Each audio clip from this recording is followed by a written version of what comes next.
Praise the Lord. Bible quiz. ஏசாயா 8ஆம் அதிகாரம். கர்த்தர் ஒரு பெரிய பத்திரத்தை எடுத்து அதில் என்ன எழுத சொன்னார்? மகேர் ஷலால் அஷ்பாஸ் என்று.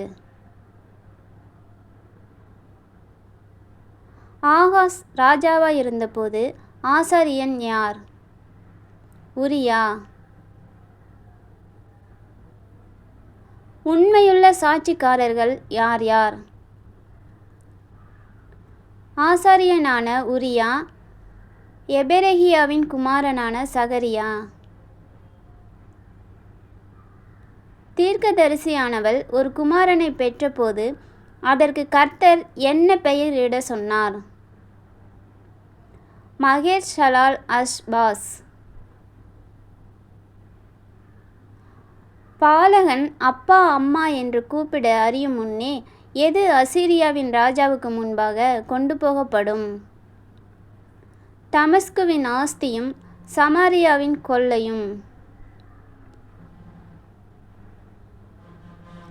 மெதுவாய் ஓடுகிற டேஷ் தண்ணீர்.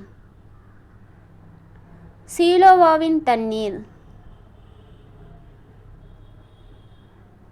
டேஷ் போன்ற அசீரியாவின் ராஜா. வல்லமையுள்ள திரளான ஆற்று நீரை போன்ற.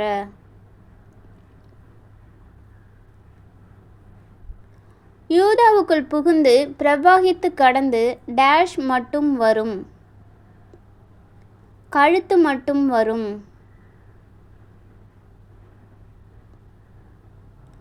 எதன் விரிவு தேசத்தின் விசாலத்தை மூடும்? செட்டைகளின் விரிவு.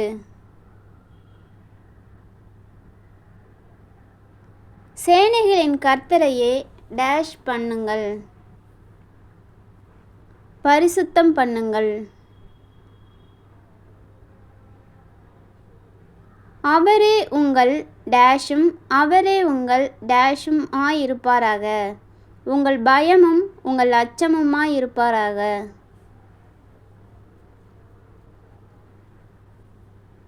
சேனைகளின் கர்த்தர் இஸ்ரவேலின் எத்தனை கோத்திரத்துக்கு தடுக்கலின் கல்லும் இடறுதலின் கண்மலையுமாயிருப்பார்? 2 கோத்திரத்துக்கு. சேனைகளின் கர்த்தர் யாருக்கு சுருக்கும் கண்ணியுமாயிருப்பார்? எருசலேமின் குடிகளுக்கு. சாட்சி ஆகமத்தை கட்டி என் சீஷருக்குள்ளே எதை முத்திரையிடு என்றார்? வேதத்தை. நானும் கர்த்தர் எனக்கு கொடுத்த பிள்ளைகளும் சீயோன் பர்வதத்தில் வாசமாயிருக்கிற சேனைகளின் கர்த்தராலே இஸ்ரவேலில் டேஷாக இருக்கிறோம். அடையாளங்களாகவும் அற்புதங்களாகவும்.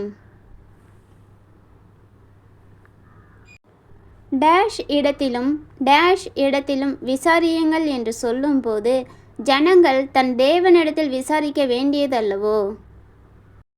அஞ்சனம் பார்க்கிறவர்களிடத்திலும் முணுமுணுன்று ஓதுகிற குறிகாரர் இடத்திலும்.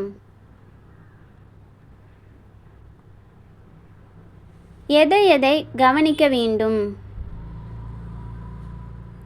வேதத்தையும் சாட்சி ஆகமத்தையும்.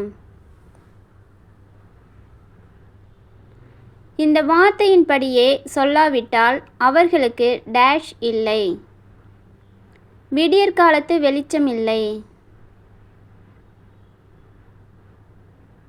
அவர்கள் பட்டினியாய் இருக்கும்போது மூர்க்க வெறி கொண்டு யாரை தூஷிப்பார்கள்? தங்கள் ராஜாவையும் தங்கள் தேவனையும். அவர்கள் அண்ணாந்து பார்ப்பார்கள், பூமியையும் நோக்கி பார்ப்பார்கள், ஆனாலும் இதோ டேஷ் டேஷ் இருக்கும், இக்கட்டும் அந்தகாரமும்.